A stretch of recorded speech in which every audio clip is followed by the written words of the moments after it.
XP laner by Lucy, currently 23 years old. Speaking of age, Nibor, again, is only 16 years old. So far, what a bright future for RSG's XP laners. But as we head on back to game number 2, again, looking at the Assassin matchup, it's Kyle TZ's Ling versus Irad Zafani. I'm going to go back to my point here when you asked me. So I was thinking it'd be a sweep. Now I have to side with my fellow Bear Bro over there on the panel. Hold on, early kill. Okay, no, it's not going to happen. But, oh, hold on. Aqua, though, so low. Light's in trouble now. Okay, they get the flicker out. Wow. Good. Glad no first bloods there. Because Okay. I'm going back to the point of, I agree with Redmar. I actually like the lineup for RSG. Depending on, my one asterisk here, is what Aqua does with the Valentina pick. Like, if he's able to go ahead and get some key ultimates, whether that's Flap, whether it's Ogwin even, whether it's Few, then that could change the course of these fights already early on for this. You can see it happening here. Few goes in, gets the Stampede off. Nabor could be in trouble, still tanky enough himself in the early game. Earth Shatter's there, and that's the first blood in the hands of Light. Okay, so I was supposed to say for me, my asterisk would be Light. Because again, Jawhead is a snowball-reliant hero. Not necessarily that hero alone, but if you have a Jawhead as much as possible, you want to control the early game. And with a good pickup onto Kyle TZ, they're starting out strong so far. Yeah, early pickoff. That's exactly what the Raiders need here. Because, you know, as we're talking about, even this matchup alone, you know, in the XP lane, we're going to have to see how they utilize this XP lane Grok, especially later on for the objectives here. But the fact, like you said, you know, Light, if he gets an early kill, if he's able to build up and scale up on the Jawhead alone, to the point where, all right, now you're just alley-ooping, you know, enemies from FCAP into the hands of RSG, and you can cap out on that, then that's great for them. We'll see if they pull it off, though, now that this first turtle's up. Okay, so the story so far of week 3, day number 1 is whoever gets the first turtle wins the game, because majority of the games so far are one-sided. So that is not a stat that I would want to do against FCAP. Or Kyle TZ, what did he say? He had like 17 out of 21 turtles. You know, I'm not sure, again, if that's 100% accurate, but I know it was something insane like that. Yeah, so far, Falcons AP Brand not off to a good start. Again, there was an early pickoff onto Kyle TZ.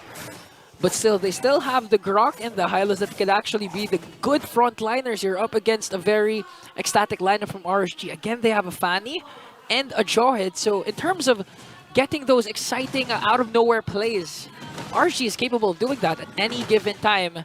And now as they start the turtle here, Ogwen surveying the scene. Our two junglers are present though, so I think we're going to have a very, very big clash. The Assassin showdown here between Irad and Kyle TZ, relying on the rest of the team to hold that front side up and create the box that they're going to want to play around too. Few has that Netherrealm available, and Aqua as well, so comes down to who executes it well enough to win the fight, but neither team wants to budge. Another reset of the turtle. I think the only thing that both of these junglers fought for was the Little Wanderer that Irad got. Yeah. So right now, it's really basically a chess match because anything can go with the first turtle. But look at this! Oh my goodness! Irad makes the play. That was a Grok! A tanky Grok onto Flap TZ. Irad's gonna get a kill, but Light on the other hand. Okay, Purifier gonna be used. Few in trouble here. Gets knocked into the air. Light picks up another kill, and now the turtle for the taking. We'll go in the hands of Irad here. RSG off to a great start in game number 2. 1.4k gold lead so far for the Raiders. So this time, they were the ones who got the turtle. First turtle. So, can we say that this might go to a game 3? It's too early to tell, but too early. That's been the stat so far. You know, like we said. That's been the fact of the day so far. First turtle, teams usually end up winning. So with that, even taking a look at the items here, you can already see Irad has a nice little lead. It's nothing too crazy, but he's playing around the fact that he can rely on, you know, you have Nabor here, you have Light just scaling up really well. You know, Light, even with the 2 early kills, gives him a little bit of an advantage to work around in his setups. Yeah, and even on the XP lane, you can see a clear advantage here for Nabor. Picks up the what item is that? What? My favorite item so far as a roamer in XP lane. An favorite as the color a blue one. Wait. Blade of Hepsies. No. Thunderbelt. Thunderbelt, yes. I'm like playing charades here. You're drawing the Thunder Belt. Because it's such a good item again, especially as a first core item. You get your stacks that you accumulate turns into hybrid defense, and that hybrid defense in turn turns into additional damage, or is it additional damage or true damage? True damage, yeah. Yeah, true damage, yeah. So it's really a good pick off here for Nibor. And speaking of Nibor, you know, I've been noticing even during the previous tournaments, international tournaments, he's been using this Edith a lot. Oh, there's the toss up, but whoa! The damage was there, but Kyle Teasey's going to get away instead. That's a lot of burst. Spirit Destruction going to land. I don't think they can follow it up, but what they will do is RSG will go ahead and make a call for a raid here in the jungle. There's the toss-up once again. This time around, fighting into the Glorious Pathway. NetherRealm going to proc as well, and FCAP still giving the call to possibly fight this. Nibor props the Primal Wrath and forces Ogwin back. Meanwhile, Kosei is going to go ahead and push down that bottom lane. Okay, so a trade for RSG here is they got the bottom lane turret, but so far so good because they forced FCAP to retreat instead of getting that second turtle, and that was a good initiation from Light. He threw away Flapteezy, but props as well for Flapteezy for disrupting the Earth Shatter coming in from Nibor, and this time Falcons AB Brand, they're the one starting, but look at Light again with the flicker! Light again gonna find Flap, they get the NetherRealm out from Few, and now Light, the one to get punished. Glorious Pathway dropped down by Ogwin, and Kyle Teasey will secure the turtle. That might be all they get here as RSG gives it a call back. So with that, FCAP finds a little bit of life in this game. But right now, RSG's still ahead. Okay, 1-for-1 turtle exchange here. Falcons AP Brand, they got the kill onto Light, plus the turtle takedown. So far, they're trying to reduce the lead established here by RSG Philippines. You know RSG still looking for the early game momentum. They want to go for the pickoffs, but look at Flapteezy onto the back line here. Trapping Kosei! Wall charge again. Purify going to be used. RSG there to back him up at this point, though. But again, with this team, FCAP, it's all about the objectives. And Irad going to get forced back there, too. Okay. So far, so good for both of these teams. Still an equal ball game.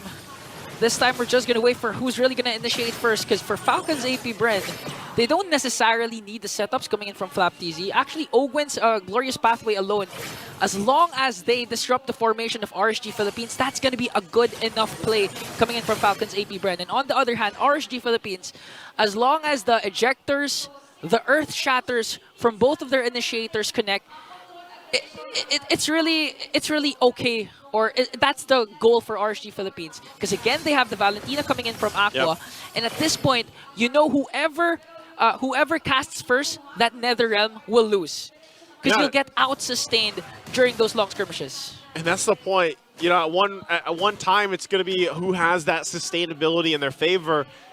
And that's why I said, you know, going back to my point with RSG, part of this is on Aqua. Like, what ultimates is he going to take? You have so many good choices, honestly, whether it's the Wild Charge, Glorious Pathway, the NetherRealm yourself, and how does this help the lineup you have?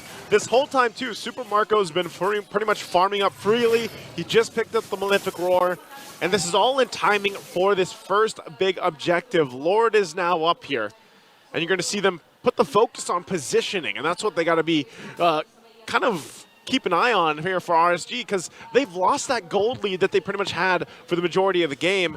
And so FCAP is in fighting position now. And so far, these are one of the rare instances wherein a third turtle wasn't secured by any of the team because of those long skirmishes, because of those chess game type of back and forth coming in from both of these teams. But one thing for sure is Lord is up for grabs. In terms of neutral objectives, it's a 1-for-1. And now they're popping Fuse Purify here, so that's a good resource expended for RSG Philippines. Well, they get that out. I'm wondering too, you know, Flap's been up here for a while. Just kind of hanging out there, top side. We'll see what they decide to do around this. Again, neither team wants to commit to the Lord, and like you mentioned, it was kind of like that way with that turtle earlier on, where neither team wanted to commit to it because of how these fights can play out. Yeah. Flapteezy also just now picking up. He's got a Sea Halberd now in this Grok. Okay, so wow. Okay, so Flapteezy, one Wild Charge Power of Nature combination can actually bring down Kosei or even Irad and Aqua, so they have to watch out for that. But on the other hand, they have to deal with Ogwin, because Ogwin's dealing with the frontliners here. Half HP for Ogwin, but that's okay. And again, we have to go back with the Assassin matchup. Because both of these Assassin junglers can do those wave management, can do those split push. It's just a matter of who's going to out-macro the other. And at almost any given day, if we're talking about macro, I would probably favor FCAP here. But RSG has been doing a good job. And like I said, so far able to go toe-to-toe with FCAP, trying to keep things pretty much at pace and at par, is showing a much better RSG than we saw in Game 1. It's just still begs the question, can they win this crucial fight with the First Lord? Kosei is going to go ahead and start it up. He also just locked in his next item, so they can hold this together until Irad joins this fight. 11 minutes in. First turtle still up for grabs. A conceal coming in.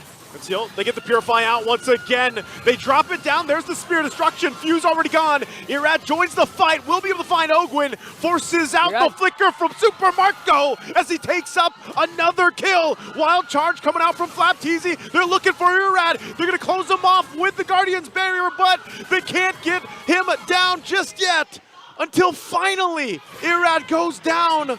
But RSG will be able to go ahead and take and start up this Lord. But look who's still alive. Kyle Teasy. Kyle Teasy with the Retribution still ready to be expended. Irad not in the picture here, but I think the good zone coming in from RSG Philippines will entail them their first Lord. And if we could go back to that last clash, who started it? I mean, there was a conceal coming in from RSG, but I think it was Light or Nibor's Earth Shatter Ejector. I'm not quite sure, but the important thing is RSG Philippines forced few to use the Nether Realm first compared to Aqua. And not only that, they forced him to use that Purify too. Yeah. So great decision making from RSG to start that fight up either way, whether it was Light, whether it was Nibor, but ultimately it resulted in them getting a swing in their favor. They now have the Lord. They can work around this, and you know, they really took an FCAP of that fight there. It was, you know, a last-ditch effort from Flap, trying to block off Irad with that Guardian's Barrier, and they finally got the kill, but ultimately they play around this. Look at this. He's just going to stop, delay it a little bit further. Glorious Pathway going to be dropped down. FCAP wants to hold on to this tier 1 in the mid lane as it's one hit away. The wall from Flapteasy. The great wall of Flapteasy prevented that concealed play from RSG Philippines to ensue. He's doing things like this. I can't wait to see what he does on his Paquito skin. Yeah, the Flapteasy. Flapteasy? No, the damage was there from Irad. I'm not sure, is he still going to put the pressure? He doesn't. He calls it off. Very close getting that kill. But Irad, though, was able to evade that wild charge play coming in from Flapteasy. Almost got a kill on the XP laner, Falcons AP Bren. Pound for pound, punch for punch, these two teams are, I think, equally made so far. Even if RSG Philippines has a 2.8k gold lead, this one clash is all what FCAP needs to turn things around. Again, they have Kyle Teasy with the leg, Super Marco with the Brody. So RSG Philippines still needs to play it safe. Play it by the book. Go again for the Lord. If you can get additional pickoffs before you engage in those neutral objectives, do it. I think breaking down this game, though, RSG has done everything right that they possibly could based off what we saw in Game 1. The adjustments they made, the decision-making that they're making is much better here and much more in sync with each other because really they look disconnected in Game 1, but somehow, you know, they found their second wind, at least for now in Game 2. It's not over yet. They've got a healthy lead, they've got control around the map, and they have pick-off potential, and I think that's the biggest thing they have to highlight with the lineup that they have. And I think one of the major adjustments for RSG Philippines is this time Irad got to play. Yeah. Irad with the Fanny unleashed his micro-mechanic skills, 312 KDA, as well as Nibor, this time 008. He doesn't have to soak up the damage. He doesn't have to be the shield of RSG Philippines. He's freely casting those Earth Shatters for those initiations. Speaking of Onward here, he's not going to get Onward onto Kyle Teasy, but he got the purple buff. He got the purple buff. Kyle didn't want to use the Retribution because There's Lord. Yeah, Lord's up, and he'd much rather have the Retribution available. So still going for it. There's the toss-up. Look at the damage coming out already. Ogwin taken out so quickly, even on the high-low. So now Irad jumps in once again looking for fuel. They force him to fight in the pit. They come in full force. They find a couple more kills as Super Marco taken down as well. But Irad is down and Kyle Teasy knows it. He's going to get out of there. He still has, no, he doesn't have the retribution, so that's going to be a Lord going to the hands of RSG here. Same situation. The jungler of RSG not in the picture for this Lord take because of Kyle TZ with the 4 blades, Templars of Blades, but I'd like to highlight Aqua. Did you see how he expended that Nether Realm? One more hit, 1 HP left for Irad before he casted that clutch Nether Realm. Really, the timing of RSG Philippines for game number 2 compared to game number 1 is really on point. And that's why they have this 3.9k gold lead plus the level 2 Lord marching in the top lane. Falcons AP brand did not expect this performance coming in from RSG.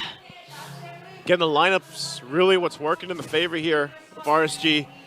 And Irad doing a much better job too, just winning a lot of this jungle pressure throughout the game because of the lineup that they brought to the table. Nabor as well on this Edith, now primed and ready to knock on the base of FCAP. Okay, so Irad right now trying to go for the backline, goes for the kill, but forces Kyle TZ to use the Tempest of Blades. Now the Lord marching in the top lane. Again, a conceal coming in from RSG Philippines. Will FCAP be able to defend this? Still going to work on that. This turret's definitely going to be gone, though, as now it's taken out top side. There is Light once again, throwing Flap TZ over. Doesn't care if he's a Grok or not. They pick up a kill, and now eyes set on the mid lane. RSG wants a game 3, and they're a step closer to it.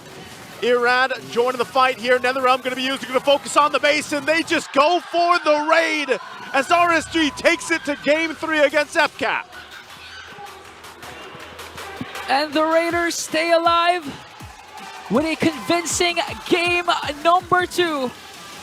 Kudos to the 5-man squad alongside their new XP laner, Nibor, who's currently 16 years old, but actually playing like a pro.